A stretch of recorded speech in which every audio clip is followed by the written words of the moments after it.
kubbaan miilaa gammachuudhaan, kubbaan miilaa nageenya, abdii fi miiraam. Kubbaan miilaa humna addunyaa tokko taasisu kan qabu afaan addunyaatiin. Kubbaan miilaa lola hamaa qabbaneessuuf meeshaa tajaajiluudhaan. Kubbaa miilaa keessattiin jibba caalaa wal deeggaruun, gammachuu waliin qooddachuu fi waliin bashannanuun duudhaadhaan. Kubbaan miilaa nama bashannansiisuu bira darbee hunda hammataa fi hiriyummaa uumuuf addunyaa tokkummeessuu ispoortii danda'edha. Ispoortiin kubbaa miilaa addunyaa irratti jijjiirama gaarii uumuun jireenya fayya qabeessaa akka jiraannu meeshaa tajaajiluudha jedha fiifaan. Kanumarraa ka'uun Dooktor Kabajaa Aartist Alii Birraam ispoortiin fayyaadhaa, ispoortiin nagayaa, ispoortiin guddinaa, ispoortiin jaalala kan jedheefi Itoophiyaarraan kubbaan miilaa nagaa buusuu keessattiin ga'ee qabu waliin laalla.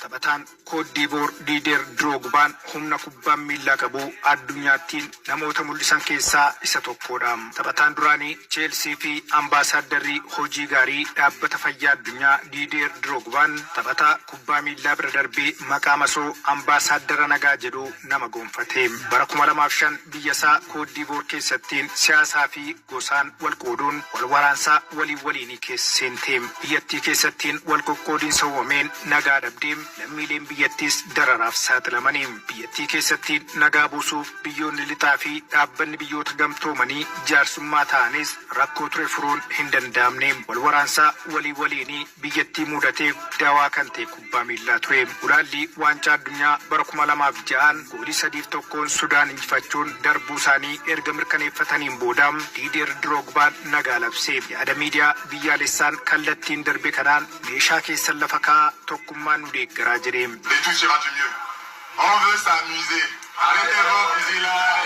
Yaadicha booda torbee tokkoof lolli akka dhaabbatu labsame. Sana boodas nageenya waaraa biyyattii keessatti buusuuf araarri akka itti fufu taasifame. Wal waraansi waliin biyyattii keessa tures kanumaan dhaabbateera. Kubbaan miilaa waraana addunyaa tokkoffaa dhaabuun addunyaaf nageenya ispoortii buuseera. Waraanni addunyaa tokkoffaan ganna bara 1914 eegalame.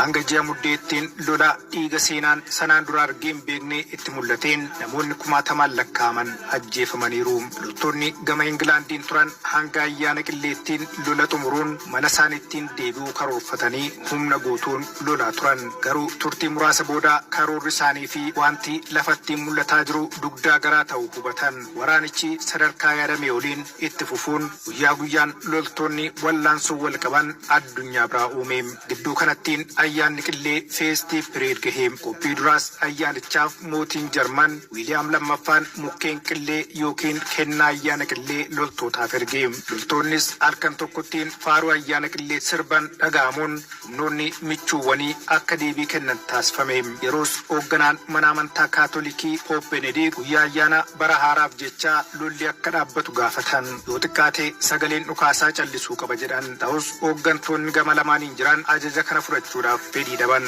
Ayyaanni qillee torban tokko dura dhukaasni dhaga'amuun itti fufe. Jala bultii bara haaraattiin jiraadhaa haa jiraannu mata duree jedhuun irra deebiin dhukaasni akka dhaabatu ajajni darbe. Irreen kubbaa miilaa nageenya keessattiin qabu garuu kana booda eegale. Yeroo ayyaanni qillee ga'uttiin lammiileen Ingilaand lama kubbaa da'oo lolaaf qopheeffatan keessaa ol baasan. Morkiin kubbaa miilaa hawwataanis ni eegale. Kun waan hin yaadamnee fi dinqisiisaa ture. Loltoonni Jarmaniis harka isaanii raasaa boolla dhoqqeen guutame keessaa ol ka'an. Kunis loltoota faallaaf yaaddoo akka hin taane kana keekeedha. Diinni deebii kenne. Yaardii 50 irratti nyaachuun loltoota Ingilaand waliin dubbachuudhaaf kennaa walii kennuuf murteessan. Yeroo kana taphni kubbaa miilaa bifa ho'aan itti fufeera.